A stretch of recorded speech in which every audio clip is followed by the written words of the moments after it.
Hello, my name is AJ. I'm your HYPOXiX coach for today, and we have level 4.1 HYPOXiX push-up. So we're getting down on the ground. If you need a mat, please grab that now.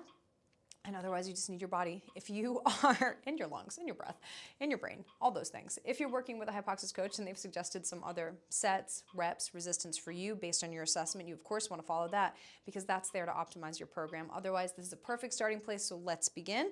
Feet are hip width apart. You want to put most of the weight on that second toe when you're in the push-up, and the hands are shoulder width apart at chest height for this one. Now, I'm screwing my hands into the ground like this. So if the ground were slippery, the hands would turn out just like that. That's tying me in and integrating my external shoulder rotator cuff into the movement, strengthening the rotator cuff as we go down and up. Now, when you bend the arms, I want you to pinch the shoulder blades together. And when you straighten the arms, I want you to push the shoulder blades apart. Let those shoulder blades move. That's one of the key principles, the fundamentals of using the push-up to strengthen the shoulder blades, shoulder health. So make sure you allow the shoulder blades to move there. Additionally, the eyes are going to be closed.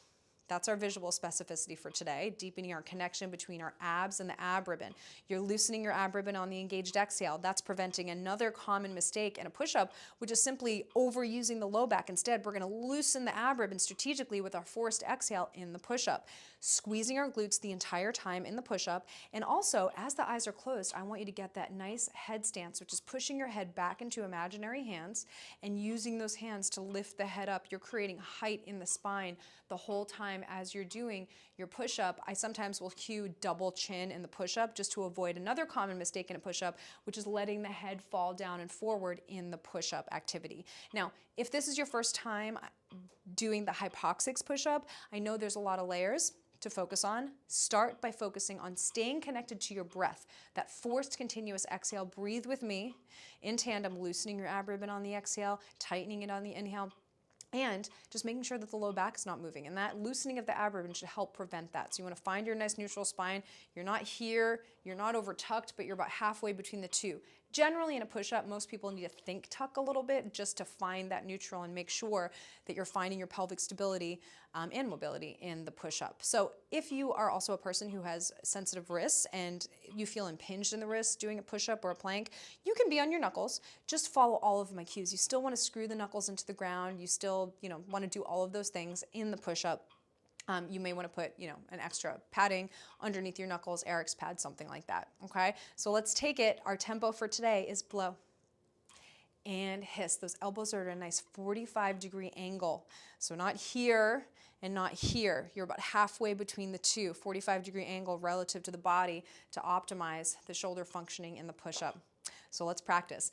Hands are shoulder width apart, feet are hip width apart, second toe is weighted, glutes are squeezed. Slight tuck of the pelvis, screw the hands externally, double chin, close the eyes, squeeze the glutes, zip up, activation, inhale. Hiss, 2, 3, 4, 5, inhale 1, inhale 2, and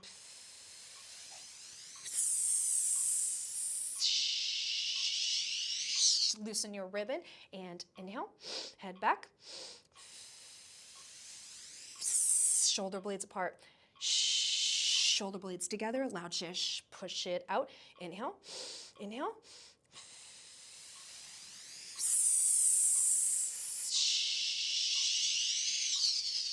loosen the ribbon, inhale, squeeze the glutes,